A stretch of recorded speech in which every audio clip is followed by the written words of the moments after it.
Not long after we were married, there came a trial, not in our marriage, not in our lives, but in our faith.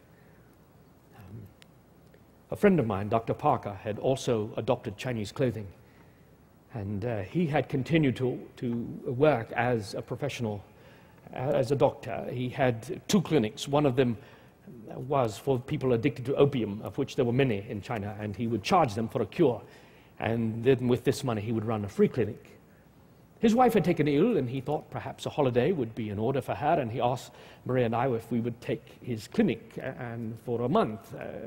He felt that would be sufficient, and so he left monies, and everything was in order, and we took this free clinic. And we received a letter from him saying that his wife was dying, and that he was going to return to Scotland, her home, and that it would not be a month, it would be a year or perhaps 2 years before he could return. I didn't know what to do. We had barely enough money to feed ourselves, and certainly not enough money to run this clinic, and all of the medical work that I do is free. I do not charge for any of it. We wrote in Chinese over the door of the clinic, Yahweh, Jehovah Jireh, the Lord will provide. And when people would come and ask me, I would say, oh, certainly God will provide. It is so easy to speak those words, so difficult for us sometimes to believe them.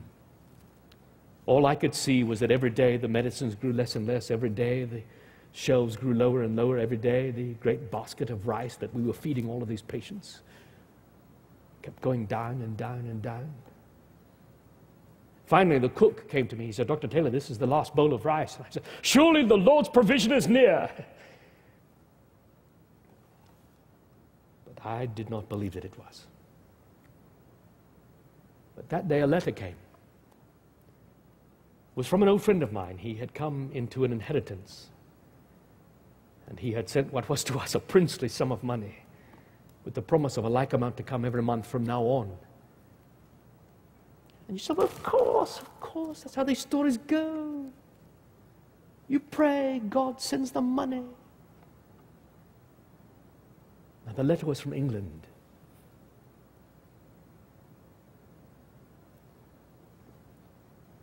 The letter had been posted 5 months before we had even begun to pray.